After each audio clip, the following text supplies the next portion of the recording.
Pois é, muitas manifestações acabam repercutindo fora, inclusive do Brasil. O presidente da Suprema Corte brasileira divulgou uma carta onde afirma que a tarifa de 50% anunciada por Donald Trump se baseia em uma compreensão imprecisa dos fatos que aconteceram nos últimos anos no Brasil. Ele também diz que diferentes visões de mundo não dão direito a ninguém de torcer a verdade ou negar os fatos concretos que todos viram e viveram. Luiz Roberto Barroso afirmou que no Brasil de hoje não se persegue ninguém, realiza-se a justiça com base nas provas e respeito ao contraditório, e que o STF vai fazer o julgamento da denúncia da tentativa de golpe com independência e com base nas evidências. O ministro terminou esse texto dizendo que, como as demais instituições do país, o judiciário está do lado dos que trabalham a favor do Brasil e está aqui para defendê-lo. Chamar o Luiz Felipe Dávila, trazer as impressões dessa manifestação do presidente da Suprema Corte. A carta de Donald Trump não foi endereçada à justiça brasileira, apesar de tocar em assuntos ligados à justiça brasileira.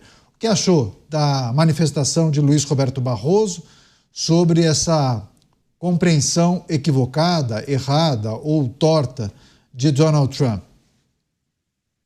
Caniato, todos nós adoraríamos morar neste país descrito pelo presidente do Supremo Tribunal Federal. Todos nós adoraríamos morar nesse país. Só que nós não moramos nesse país. Não é apenas eleição livre, alternância de poder que define uma democracia. Uma democracia é definida principalmente pelo respeito às regras do Estado de Direito e às liberdades individuais. E esses dois pilares vêm sendo dinamitados por decisões do Poder Judiciário. Liberdade de expressão, nem se fala. Censura de reportagens como da revista Cruzoé, do site antagonista, censura prévia de conteúdo, como é o caso do Brasil Paralelo. Justiça condenando um jornal e uma repórter por dizer a verdade, quanto ganhava o salário absurdo de um desembargador. Então, assim, e agora a decisão recente do Supremo de transformar o Marco Civil da Internet, o artigo 19, em inconstitucional. Então, assim, onde é que está o respeito aí às liberdades individuais garantidas como cláusula pétrea da Constituição brasileira? E aí vamos olhar o outro pilar, o Estado de Direito, outra coisa que vem sendo vilipendiado pelas decisões do Supremo Tribunal Federal. Onde está o respeito à Constituição e ao devido processo legal, a individualização de penas, o direito à ampla defesa, o respeito à imunidade parlamentar, o respeito da separação dos poderes? O STF legisla sobre aborto, droga, demarcação de terra, todo assunto está lá, é o ativismo do judicial interferindo diretamente na autonomia de demais poderes. Ou seja, não dá para dizer que o Brasil vive uma normalidade democrática do jeito que o Supremo e a Justiça vêm atuando, não respeitando as regras da separação dos poderes, do Estado de Direito e das liberdades individuais. Você, Cristiano Beraldo, a análise sobre essa manifestação do presidente da Suprema Corte brasileira dizendo que a percepção ou o entendimento de Donald Trump em relação ao que acontece no Brasil se basearia em uma compreensão imprecisa dos fatos. Carta divulgada ontem, inclusive. Pois é, há uma compreensão imprecisa, coletiva, sobre o que é o Brasil.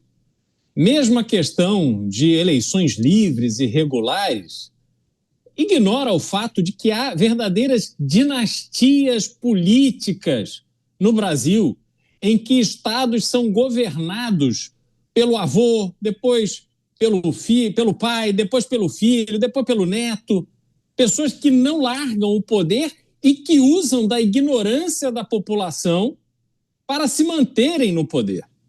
Em geral, estados que são dominados por essas dinastias são estados com alto índice de pobreza, alto índice de analfabetismo funcional, baixo índice de saneamento, problemas de segurança pública,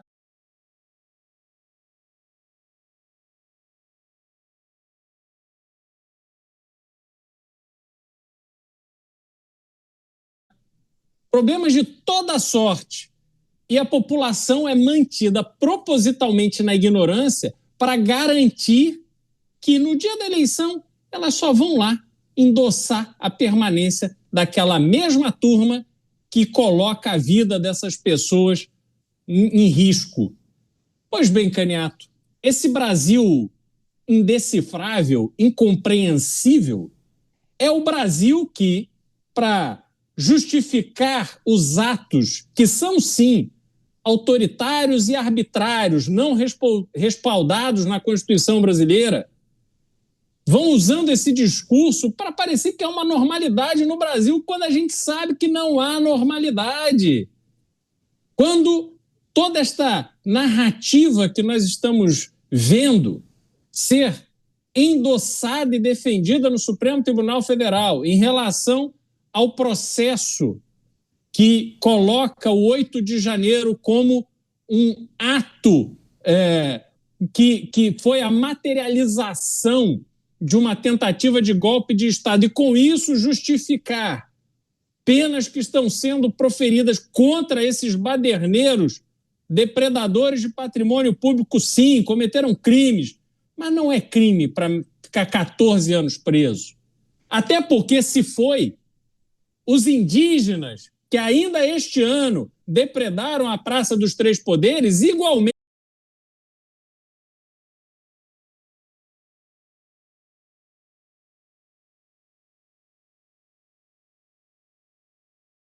têm que ser presos e condenados a 14, 15, 16, 17 anos de prisão. Mas este Brasil absolutamente imperfeito, este Brasil onde 40 mil pessoas são assassinadas todos os anos, mas que as nossas autoridades se sentem bem o suficiente para ficar dando palpite no que acontece na faixa de Gaza. Este Brasil é o Brasil inviável e incompreensível. Ninguém no mundo, porque nem nós, os brasileiros, compreendemos, ninguém no mundo irá compreender. Portanto, antes de querer pregar esta falsa normalidade, é preciso tratar de maneira muito direta e objetiva sobre as imensas mazelas e imperfeições federal.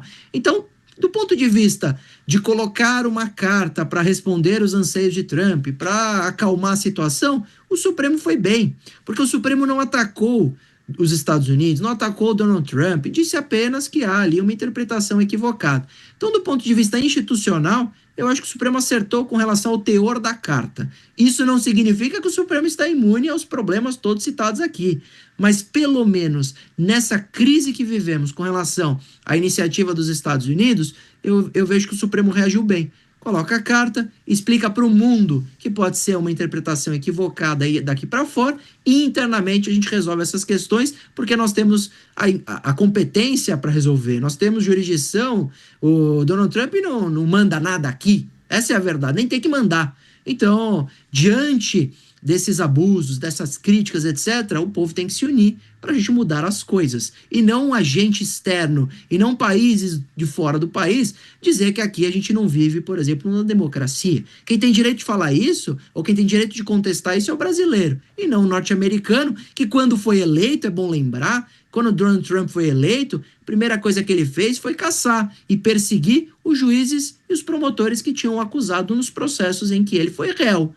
E aí, como que fica a democracia e o Estado de Direito nos Estados Unidos? Ele pode, porque ele é o presidente da República? Tá errado. Mas a gente, como brasileiro, não vai ficar questionando, isso é problema deles, como nós temos os nossos problemas a resolver aqui internamente.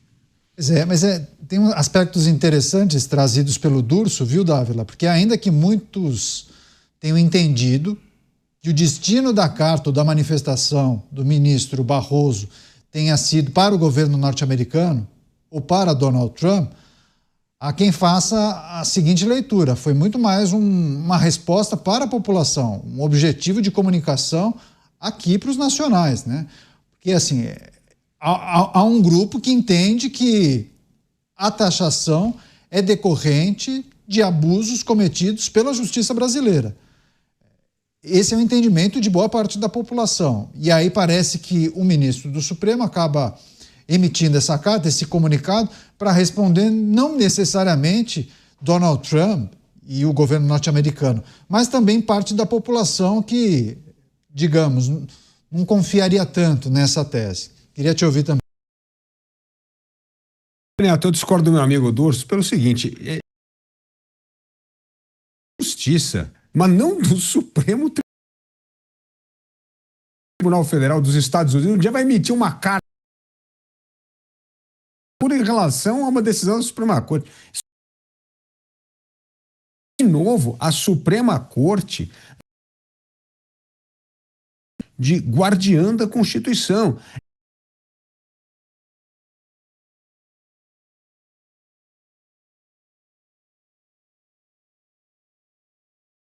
Atitude de Suprema Corte escrever carta nenhuma.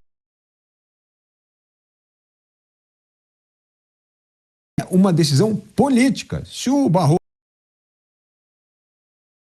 Tudo que o Durso falou eu endosso. A guardiã da Constituição se manifestar sobre uma guerra tarifária de Donald Trump com o Brasil não faz o menor sentido. Mais uma vez, vaza a veia política e o ativismo do judiciário. Não é para o judiciário estar falando sobre isso. É isso que eu digo, é hora de cada um respeitar a sua seara de poder e não agir de maneira política ou de uma maneira que está em desacordo com o seu papel constitucional. Importante apontamento do Dávila para dar dinamicidade. Vou passar rapidamente para o Durso. Faz só um complemento breve, daí eu passo para o Beraldo. Durso, vai lá. Com relação à manifestação do Dávila, é a questão do Supremo pagando um preço de muitas vezes o que plantou, né? O Supremo optou pela TV Justiça, optou pela fama muitas vezes, e aí acaba se tornando muitas vezes de fato agentes quase que não só internamente, mas para o que ele falou com toda a razão.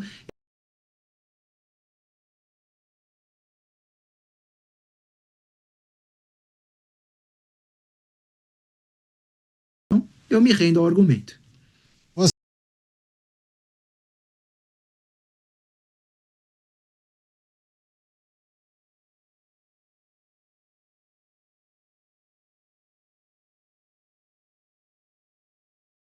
Corte Brasileira, Luiz Roberto Barroso, em Nova York.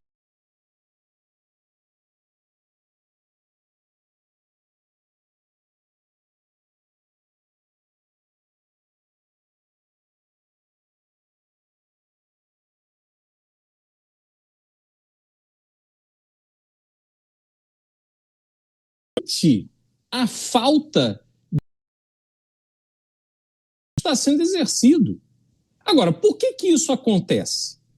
Porque há um vácuo no exercício da presidência da República. Não há, a partir da presidência brasileira, a atuação de um estadista, porque a situação que o Brasil enfrenta exige um estadista. E nós estamos a milhas de distância de tê-lo. Portanto, vai abrindo essas imperfeições e esse grande desequilíbrio institucional que tomou conta do Brasil. Não é por acaso que o Supremo Tribunal Federal, ainda na semana passada ou na anterior, disse que ia chamar para fazer uma conciliação entre o Congresso e o Poder Executivo sobre a questão do IOF. Me desculpe, quem é o STF para mediar conciliação sobre a aplicação de um tributo?